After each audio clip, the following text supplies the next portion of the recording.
top lane that this is a flex. Jiumeng does play Kalista bot, but Morgan is a good enough top laner that I'd say WE are flexing their muscle on this one. And this is where you are a bit up in the air for FPX. What way do you want to try and play this? Are we going to assume that this is going bot and pick stuff that can do well into it, or think that this is a top lane pick that we can deal with later on in the draft? But you notice how straight away it's into the Varus. It's no shenanigans here. Lwx and Chris played a great Varus Tahm Kench lane, and Frostgren said this best on the world stage, that in the LPL, Tahm Kench is not a defensive lane. Tahm Kench is used for diving and much about FPX's playstyle, but so is their Aatrox, which they picked a lot for Gimgoon in the past. I like having Gimgoon on this Aatrox, because the thing that people seem to forget is that just because Gimgoon's a weak side top laner does not mean he's a weak player. Yep. Gimgoon can most certainly control these lanes, and Aatrox is the pick you take into the top lane when you want to go aggressive. All right, we see one comfort pick, and it's another here for Chris. This is the FPX draft of 2019 already set up. While for WE, Plex on some comfort here in the Zoe. I do like seeing the Zoe blind, especially for a player like Plex, who's had weaker laning phases. Junglers have not been selected though, and when we're talking about FPX liking to rotate that on this first pickup, not having that is a very different style here. So I want to see now if both sides are going to prioritize jungle bans and where we land on our list. Well, Olaf with the first one. The second one, what else is available, Dagda? What am I thinking of here? Jarvan, as we saw in the last series. Doinb's Rise is still up if we want to still be looking towards mid lane bans and stuff, you know. But I think as well, yeah, look, Elise is still on the board, Rek'Sai is still on the board as well. Okay. But it looks like they've been watching that last game from Xiang, and they're going to ban away the Fiora to make sure there's no pesky Fioras. Yeah, let's not have that matchup again. That's very fair of Gimgoon and limits options here. We still don't know where that Kalista's going, but we can make the assumption of bot for now. Rumble, the final ban of WE, and towards Doinb, who has been spamming that alongside Rookie. That's another one off the board. So Jarvan and Rek'Sai are the two that are still up.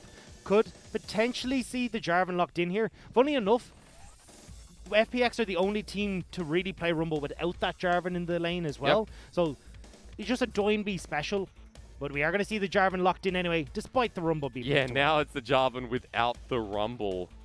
Never one without the other. No, that's right. I would one day again like to see Tian's Elise. I think that was actually exceptional. Now, you're pointing at this Echo. Don't be cheeky. Just tell me why. Because Beishang has played Echo before. This has been this jungle. Oh, come on. I was getting you shouldn't excited. have turned your head. And now we have an Irelia. So I know that you wanted to talk about what works well with Sejuani. Let's pause on that because we will have a quick discussion about the Irelia pairing with Sejuani, as we saw a lot last year and the year before, I believe. Doinb's been playing Karsa. This is not a drill. I got nothing to add on to that. It's not a drill. It's literally not a drill. This could be a hover any other draft. But Doinb has played a lot of Karsa. Yeah, 100% win rate because he and... Who else was it? Was it... Who's the mid laner? Suning. Angel. Angel, yeah. Angel played it. Hello, I got there in the end. There we go. So, Dagda, it's your time to shine. Tell me FPX's draft. Well, look, FPX are all about these side lanes right now. You've got the Varus to help clear out waves. If you find yourselves in a man advantage scenario, you've got Tian to try and be that engaged tool to set up for Doinb, for Gimgoon if they want to play these flanks, but they can always just go to the sides. They don't even have to look for a fight with the whole composition if they want. On the opposite, for Team WE, they're very much going for these team fight scenarios, and I like what they're pairing with here. Most of the time when we go towards Sejuani, you want to have a bit more of those melee champions there, so that's why we're actually looking at it potentially for Junji in the last game, because Scouts in love with the likes of Silas's and Kiana's and all these, and even the Pantheons, that can work quite well with it. You've only got the Irelia here to try and proc that. But I mean, I was doing my notes on Morgan, and I wanted to know a little bit more about him. He does have a very large champion pool for a top laner. Things like the set sit so well with him. I mean, the Fiora is definitely not out of his grasp. So I think new top laners will be going, okay, Morgan's a real threat. Even established top laners like the Shy and Gimgoon.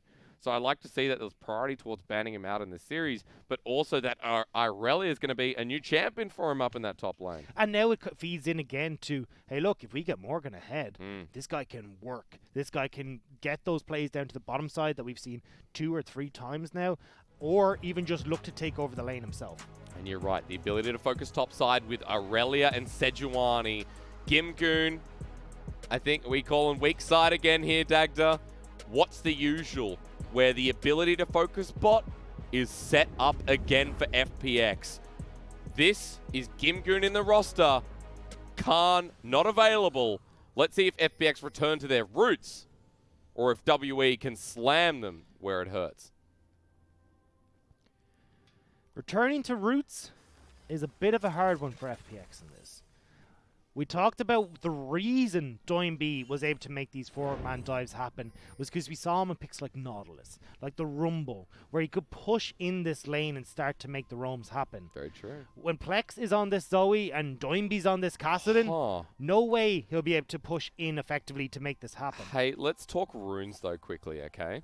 Okay. Let's start with Doinb. Fleet footwork on the Kassadin. Pretty staple. Now, let's talk Lwx. Hail of Blades on Varus.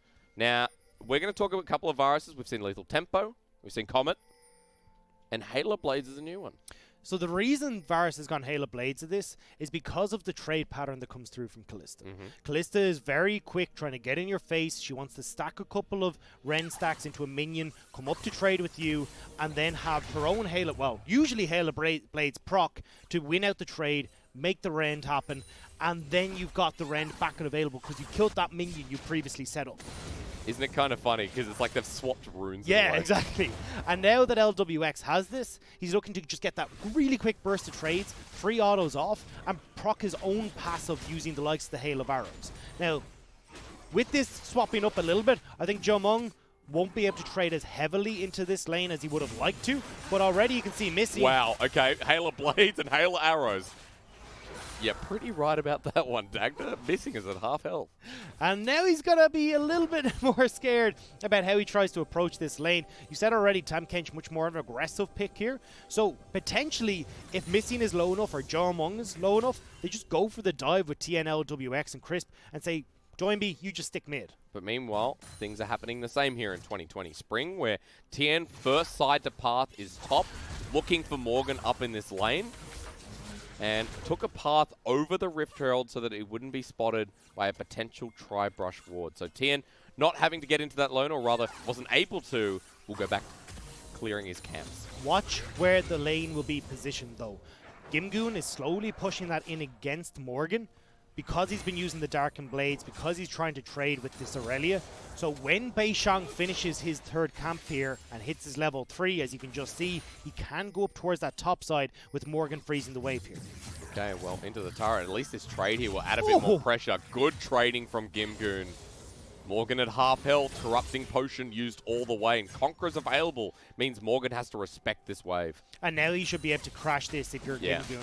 No real worry about Beishang coming up, because honestly, you just turn on to the Irelia alongside Tian. But he wants to challenge this, runs right into Beishang. Flag and Drag is still available, but Permafrost is there. Plex right behind him with the Flash and Ignite. The Trouble Bubble is too high, and Gimgoon with his added threat in the top lane will just force away Beishang. Tian shouldn't be trying to contest these scuttles up here, though. The problem that he's going to have for the remainder of this game is Plex will have control of this mid lane when it comes to pushing, can rotate first, so everything river forward is in WE territory. Chris going to get hooked in here. The play came through before. Rend available, Lethal Tempo now activated. Chris jebaited. Flash over the wall. Ren City, and Missing says it's my first blood. See, Lwx isn't even going to bother using the heal, knows that Crisp is going to fall, and we just said it. Everything river forward belongs to WE. Tahm Kench takes one step too far.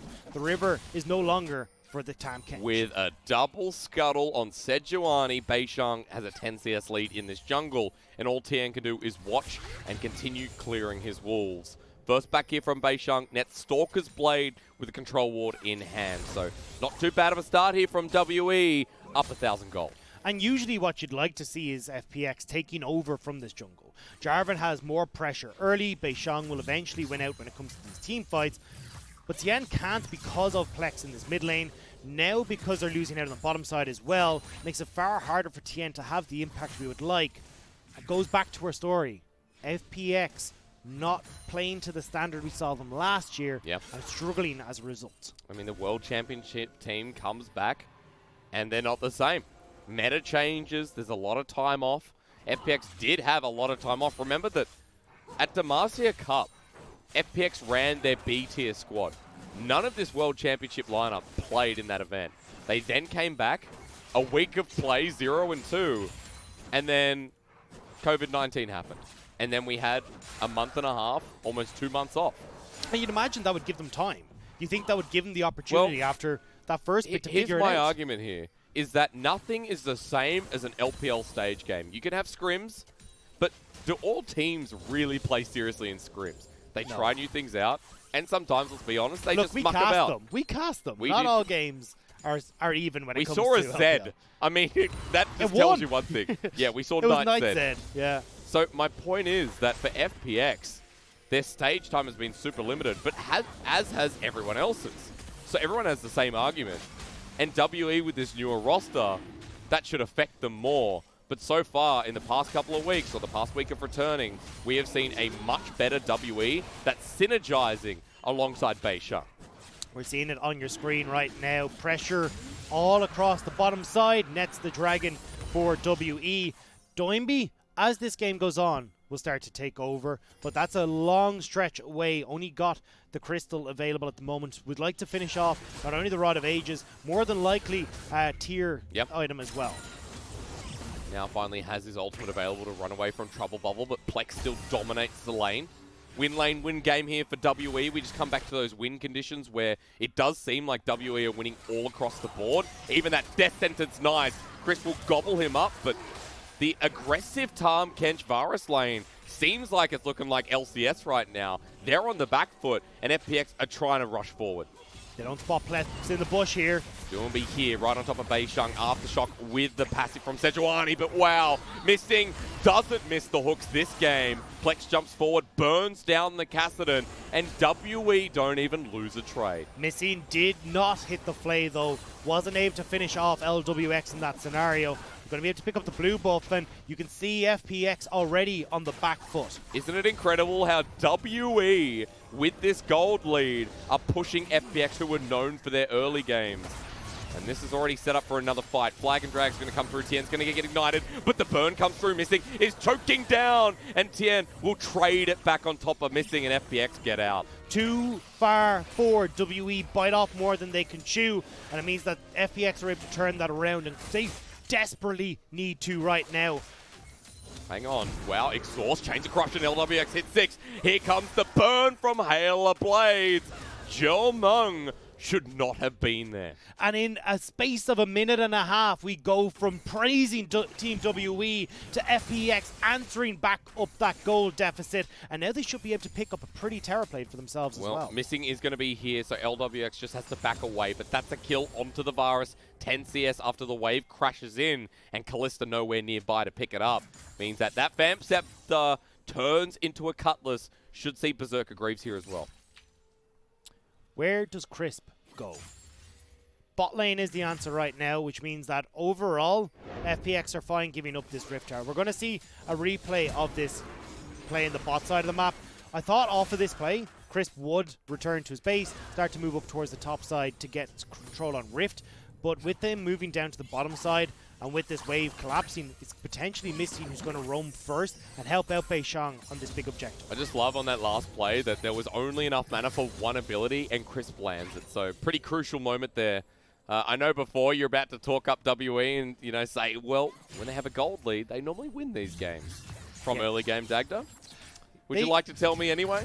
Well, I was going to say See, I like when my stats get ruined. This is the second one now. His hand signal was, no, don't talk about this. But I actually wanted to talk about it more. Well, yeah, Team WE have a 100% win rate when they're ahead of 15, and Oh, I'm not going to finish saved. Gimgoon's going into World Ender. There's a Fall Duet, lands on 2, but the Flag and Drag comes in first. Easy kill here for the jungle of FPX, who now has 2 under the belt. And a 0% win rate when they're behind at 15. So this is adding to my story. You still got 6 minutes. That's right, for FPX to further that gold lead. And at this point, the early game set up. Flag and Drag still gets out. Trouble Bubble does connect, but how do WE follow this up? Doinb in here with the choke. The flash forward from Plex, the ignite. The coordination is there. Plex with the shutdown, but Doinb jumping in for the rest of the fight. Permafrost locks down Doinb, but he does have an ultimate to follow this up with Gimgoon already trading onto Plex. Here he comes with the flash immediately, and the Irelia's nowhere nearby to help him out. Doinb says, jump! And I'll jump with you. Every time Doinb gets on this champion, somehow teams manage to gift across kills. 1-0-2 for the Cassidy off of that play, and Morgan abandons all hope, TPs to the top side of the map because he's got to pick up that wave and can't help out Beishang. And now all elements of the map are in a good position. The lane advantage means hardly anything anymore for WE after the Zoe started with a 10 CS lead, Jiumeng started with a 10 CS lead, and Morgan was in a favorable position. Now Gimgoon with the Phage, Kindle Gem, now Doinb with this back should have the Tear or the Rod of Ages so damn early. There you go, Rod of Ages at the 11-minute mark. Doinb's going to be very happy with the way this one has gone. And again, WE tried to push their advantage too heavily and get burned. Still, this Rift Herald is up and available though, and if FPX have the opportunity, they can turn to grab that or the Cloud Drake in just a few moments. More interested in the Cloud, it seems. Tian clearing vision, has to be careful. Trouble Bubble and Permafrost means that Tian is just dead and has no Cataclysm to follow up on the fight if anyone from FPX wants to join. Crisp is starting to move across, looking to see if they can get control here. Plex off in the wings. This is perfect scenario for Zoe, where she's free hitting with these trouble bubbles over the wall. But you can see what a different situation this is. WE have backed away. Look at where Gimgoon is.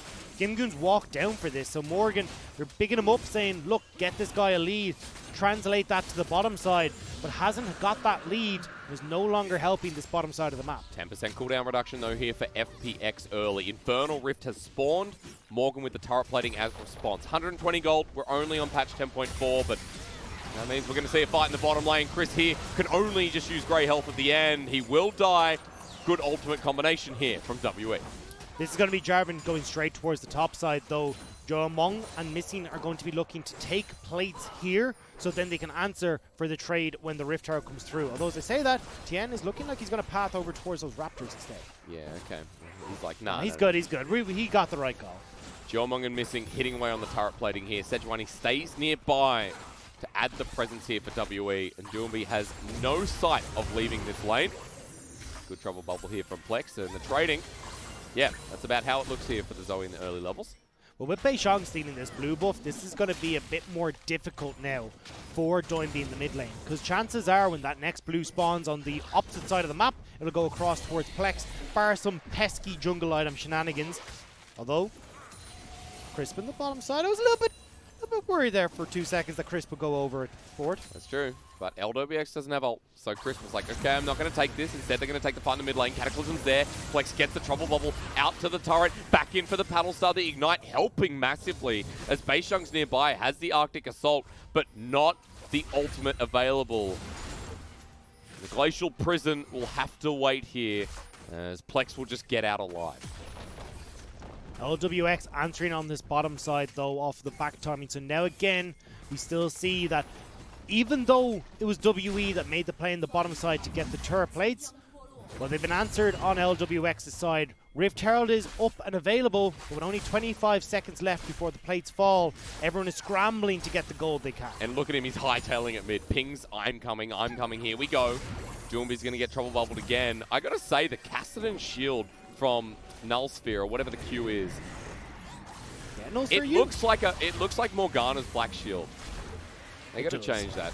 Turret plating goes down in a second, but Doinb gets the rest of it in the mid lane.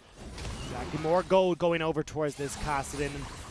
Missing and Beishang looking for picks here. It's so hard to catch Doinb this time, right? He's got 3 stacks of the Rod of Ages and almost level 11. You have to say the Cassidy you'd think in this lane would have been punished more with WE's early advantage, but this bottom lane play is rippling through, and FPX have just benefited so much from it. Especially when you imagine that Doinb hasn't taken the cleanse. Oftentimes in this matchup, you'll see people take cleanse because of how obnoxious it can be with jungle pressure. But Beishang ignores Plex, and this is something that's actually come around quite a bit. Plex is one of the lowest gold shares on any team. The only person that beats him is Rookie. But 19.8% of the gold on that team goes to Plex. Wow. And it's because they're not getting help from Beishang and any of the other members on the squad. Plex doesn't have the greatest laning phase. When we look at mid laners and we say who actually comes out ahead in their individual laning phase, Plex near the bottom of that list on top of the gold. will showcase a little bit with the trouble bubble, but again, Beishang can't capitalize. It's so hard to get Doinb with flash at this point. I want to come back to your cleanse point. I just looked across WE's lineup. Wait. No, Chris was like, I'm not dying here. I looked across WE's lineup, and everyone there essentially a cleanse would be good against. Pretty much, but Doinb gets away with it. Nobody wants to make that move to the mid lane. This is something that we've seen teams that do prioritize mid. We even saw it in the B-roll we rolled earlier on where Chris roamed up to help mid lane. Yeah. If you had Missing, you had Beishang start to make these moves when Jiumeng and Missing were being forced back. When they weren't being forced back, you potentially could have made this play. Fate's Call is available. Crisp is going to go ahead and QSS that one away with an early item upgrade. Lwx under turret gets himself the Chain Corruption onto Beishang, who's overstayed. 2v4. Easy. Jiumeng even gets hit hard on the way out. Missing needed to flash in that play, get the hook onto Lwx, who was locked up. Instead, they turn onto Crisp, who still got the grey health, and now they got Tian here to help. With Cataclysm, Lwx gets ignited. Ren Spear comes through with the pierce from Jiumeng, but they survive. Turret stays, Doinb gets mid. WE trying so hard, and Beishang just can't get anything working. Disastrous for WE in this early game, and now we've crossed that crucial 15-minute mark, and you can see the results. WE desperately trying to get control back in this, but FPX are very quickly snowballing. Turret will go down eventually after the trade, but a lot taken. Tian now posturing around Morgan, but WE, they have other things on their mind. The Infernals here, they want it. Gimgoon going to be trading the top lane turret while this is going on. He has teleport, but FPX, with no Crisp Bolt, they're just going to let this one slide. And this is actually where FPX do a lot in their games, is trade these dragon objectives for the structures. Because at the end of the day, the only time that this dragon really matters is when you're getting up towards Soul Point. And FPX make sure that teams that pick up these early dragons don't have a chance to get there because they're winning elsewhere on the map. They're actually one of the teams that has only got a 42% dragon control rate, which is insanely low for a team that you'd expect to be winning.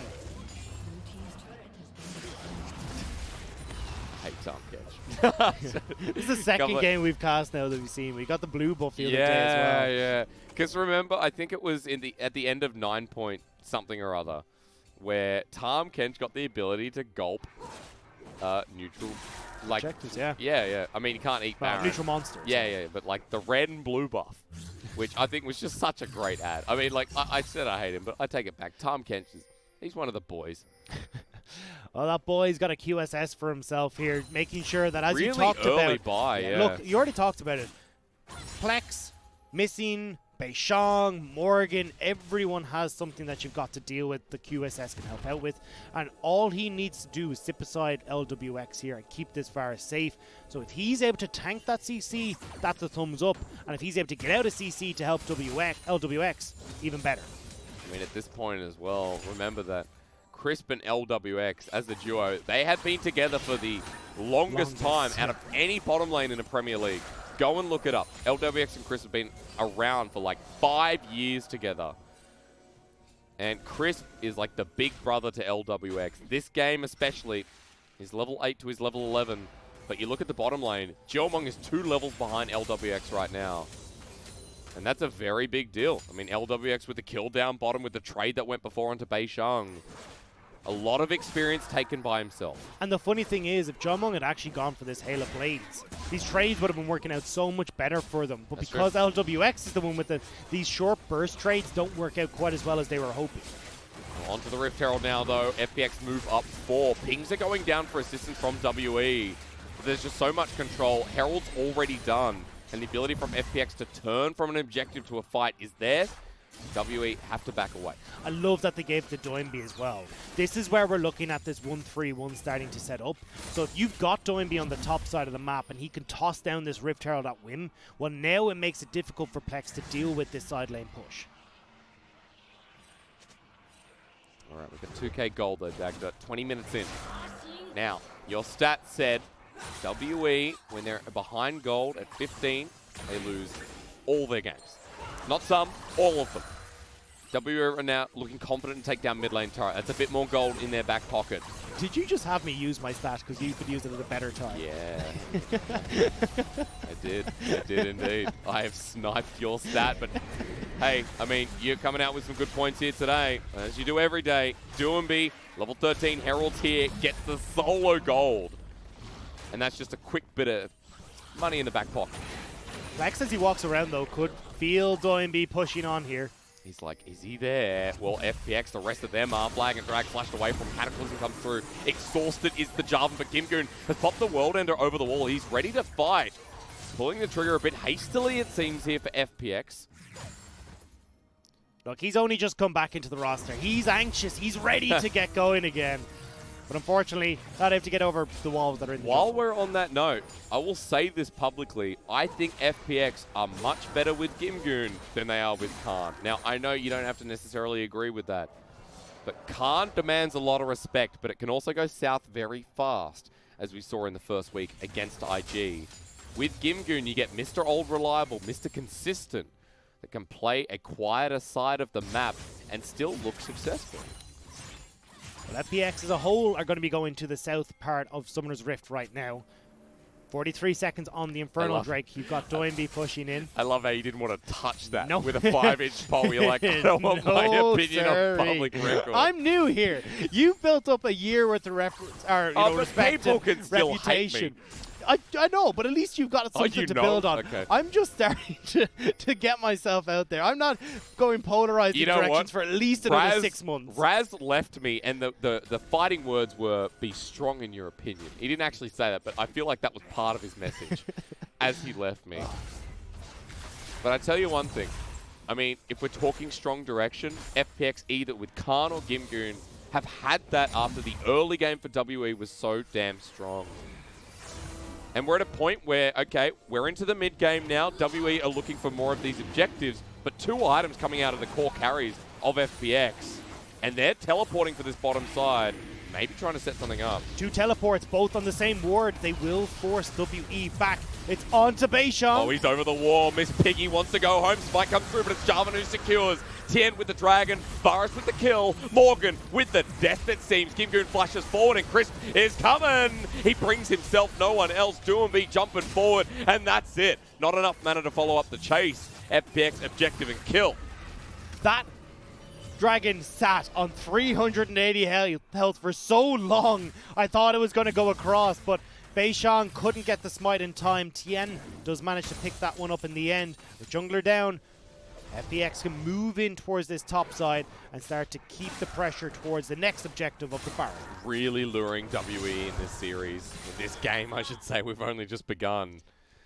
But Tian with a quick secure and a 3k gold lead now. As you can see at the top of your screen, an Infernal to boot. Infernal on this team, the burst that will come from the Kassadin will really heighten that if they get the soul. And that's who I'm looking at. It's the Kassadin. And he's stacking up the Rift Walk. He's stacking up the Rift Walk. He's done this 4 times already. He's running out of mana, but if he hits Morgan right in the face, that'll really dead. I'm not so certain. Aurelia's still pretty tanky at the moment, so maybe not able to burst her out in the same way. This is why I'd actually prefer to see Morgan go up against Gimgoon. Because Gimgoon, you just trade evenly in there, but the Kassadin will beat out on the Zoe. Now that you've said that, I want to see Morgan 1v1 Doinb. Now you had my curiosity. Now you've got my attention. He's got 10 stacks on the Rod of Ages. He's got himself a Fiendish Codex. Gromp just had the time of his life there against Gimgoon. I'm not sure what that was. But if he does go up against Gimgoon, we've got a Death Dance. We've got the 2-item Aatrox. So you're right, you're very right in that regard. We've also got ourselves a Guinsoo's Rageblade on top of Lwx. So he's going to be attacking first 3 attacks, definitely going to be coming at the speed of light. And now working what I'd imagine is going to be the Runins next as well. In this scenario, you're going to be trying to force Beishang back. You've also probably got Morgan to contend with as well. The more people you're hitting in these fights, the better. And Jiumeng as well, really short-ranged AD carry. Yep. So there's a chance that Lwx can position to hit multiple members here. We mentioned it before. There's been the potential of flexing the Kalista to the top lane, but Jiumeng picking this up, this is very much like him. He's one of the few AD carries in the LPL at the moment that are looking at Kalista with very serious intent. Kalista goes down the priority list, but it was a first pick here purely for the threat of, you know, maybe saying, well, Morgan can play this. It doesn't have to go to Jiumeng. We are coming back to, though, another champion that we've seen a lot more on the Rift, which is the Zoe not having the biggest of impacts. Sure. You called it out earlier on, 32% win rate, then proceeded to lose that game. So we're at 30. We're at least at 30. Yeah. And now Plex hasn't been able to get the trouble bubbles that they'd like. It's going to find it difficult as well with FPX going to be able to play the map in a bit. Because they're confident right now. They're taking the engage. Two-man Cataclysm. Doinb, Realm-Wolf right on top. Missing, gets Fates called away. Beishang takes the Lantern as well. I'm not sure how that works. But the Lantern inside the Fates call means WE don't get fully caught out in the end. Still a lot used there. You've got the box down, you've got the Fates call down, and now FPX with those teleports coming up in just about another minute and a half should be able to start taking back over these sidelines. This Kassadin, Mr. Doinb himself, Mr. Worldwide, I guess, is almost level 16. 3 items, Zhonya's Hourglass, 20 CS lead over Plex, and he only has 1 kill. But the problem is, as you stated earlier on, when we get in this 1-3-1, who the heck is going to match him? Who the heck is going to match Mr. Gimgoon? It's one or the other that Morgan has got to deal with, but Plex is going to be on wave clearing duty for the other. So if it's Doinb going up against Plex, Doinb can actually just dive underneath the tower and look to kill this, or at least force her back. If it's Gimgoon, though, it becomes a little bit more tricky where he may not quite be able to get onto Plex, and Plex has the opportunity to clear the waves. So this is why Doinb, I'd actually prefer to see him, I like him on this top side of the map, because it means that Morgan having that teleport should be on bot lane too. Because if we come to a trade, look at what Plex has itemized. He's got the Morellonomicon, so against Gimgoon, it's going to be relatively effective with the lifesteal. You've also got the Varus as well, so all you Morello's lovers out there are going to be enjoying this one, because I think it's actually very much worth it, especially as Mr. Mark Z said. A lot about the burst here, and Plex is going to have a lot of that with the 2 items and the blasting one at his disposal. I think I'd prefer to see the Zoe finish off her next item before she started on that Morello, though, because as we said, you're going to have Gimgoon off in the side lane. You're not really going to be going up against him in an awful lot of situations. Okay. So I think realistically looking for the burst around these objectives that FPX are going for could have worked out a lot better, but we've stuck with Plex on the Morello, and it's going to have to come into use now. In front of the Dragon Pit, he's level 15, the Trouble Bubble's zone, but FPX are hitting away at this Dragon while Doinb is positioning himself. In comes Change to the Corruption onto Beishang. He's tanky enough for now, but Gimgoon is taking care of Morgan. In front of 5 people, he now gets dragged on in, but Chris eats him up as the Dragon goes over. Gimgoon's low, but he's healthy enough here to deal with Morgan. Into the back, Beishang goes, and FPX were losing this fight until Doinb jumps in. Watch the Kassadin go. He's onto 1, he's onto 2, and he's onto missing again. Stop Doinb, Kassadin, because he's just going to take it all. Pentakill for Doinb on this Void Walker. And it was only a matter of time, it felt, before Doinb took over this game. He hits level 16. He tears through everyone, and now he's looking towards the base. I mean, they spied it early. They're trying to rush this Baron down. Doinb, by the time he gets to the inhibitor, should have Baron, but the death timers are so damn low. I think he gets this, he walks away, and FPX have just taken this map wholeheartedly here in Game 1. And this is what I love about FPX. When they go and take the objective you think isn't the big deal, they get the Infernal Drake, they get the top inhibitor, and a Baron to boot. 6-0. Another pentakill. We've had like 5 or 6 pentakills. Yeah, it's been a bit silly. In a period of a week. It's been incredibly silly. He goes back and buys a Void Staff outright. Let's watch this again, because he hops in at the start while Dragon gets done. So look, Gimgoon does a lot of the work here, where the big ultimates are used to try and take out the Aatrox, which means when Doinb does eventually join this fight, there's none of these available to actually lock him down, and that's the big crutch for a Kassadin, is how freely can you move in these fights. And in this one, Doinb's rift walking right, left, and bloody center before finishing off Plex for the pentakill. Oh my lord. Add another stat into the mix. I think he already has like 5 pentas. That'll make it 6. The Level 17, yeah. He's got flash as well. He didn't even use it in that engage. Who needs flash if you're a Kassadin? Because at this point, he pulled up a full item. He's in a side wave with Baron, threatening the inner turret while now coming up for the fight. And An item and a half ahead of his lane Chains opponent. of Corruption here from Lwx though. Let's fight again, they say. FPX want to put the nail in the coffin. In runs Tian, but that just threatens away WE from the inner turret. Kassadin moves to the bottom lane. Doinb's going to go at it again, while the rest of FPX look towards the inhibitor. I feel sorry for whoever has to go up against Doinb in this bottom lane. You're not going to be looking forward to a pretty sight. Although Doinb might look to join mid and see if he can flank here. But you can't stop him. He's going to disappear. Ready? 3 people. Missing. Missing. Run. Missing. Run. Missing. Stop it. In goes Doinb into 1v4. He's already picked up one, and you know he's going to get out. There's the permafrost, the Ren. He jumps back in. He's hopping. He's jumping. He's collapsing. As the rest of FPX just say, ha, we got the rest of it, Doinb. Don't you worry. We'll cover the bases, and FPX will slaughter Team WE in game number 1.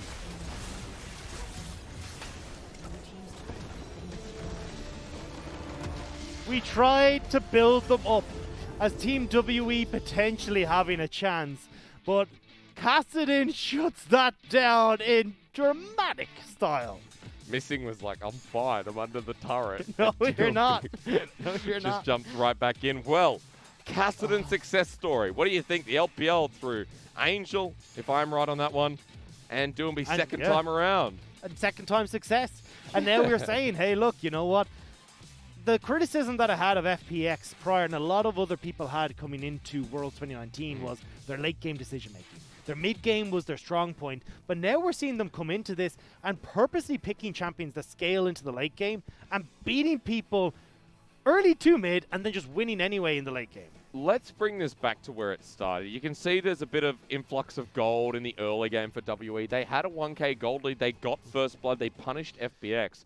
But the problem is with FPX is if you slip up, if you have that one error, their ability to snowball games is just so good. And this was the criticism I had of FPX, was they were the ones making the mistakes. Yeah. Up until this point, it was Tian in weird spots. You'd have, Khan or Gimgoon off in these weird places as well, and it was costing them dearly. This time, though, it's a clean snowball, it's a pentakill for the Kassadin, and a celebration of Doinb and his very strange shampoo. Yeah, I mean, it just continues going on. The dark technologies continue, right? So, with FPX, you know, I'm starting to see more of the team that came back from Worlds, right? Even though there's a difference in how they play the team, more so with the change in meta, FPX are trying to adapt. And they still technically played around bot. It was just that bot got themselves a nice time. You know, Tahm, Kench, Varus, they don't mind the dive. I think that's the problem, though. I didn't want to see them play around bot. I wanted to see them play around mid. I wanted to see them smash Doinb's Kassadin into the ground, make sure he never picks it again. Off of WE, yeah. Well, that's not the case. WE decided instead that they were going to play towards this mid lane. Or sorry, not play towards this mid lane. Focus on the spot side for Beishang. Yes, they got a kill or two, but that was all turned around very quickly when it came down to it. There's a lot to dissect in that first game, I know, and especially for the series now for WE, there's a lot of questions. We were talking about it in-game there, but for WE, obviously good performances against V5, Vici Gaming, but it is these top-tier teams like JDG, RNG, where they can't get away with the same errors. They can't get away with making sloppy mistakes like they did in that bottom side, like Beishang going for the dive against Tahm, Kench, and Varus, Lwx, and Crisp. Because you don't get away with it with FPX. They punish and they continue to snowball. And there's nothing you can do from that point when Doinb has such a free lane because everyone else is somewhere else. And you nailed the analysis. There's nothing else to say here. It was Doinb game. He was left to free roam. And that was the biggest problem here. And yes, once Tian was able to turn this little bit back into the favor of the bottom lane, well, that was neutralized. With Gimgoon doing what Gimgoon does best, shutting down Morgan in the top lane, making sure he wasn't able to make the plays happen. And Team WE don't get a foothold in this game despite a good start. Nope, but Doinb does squash them.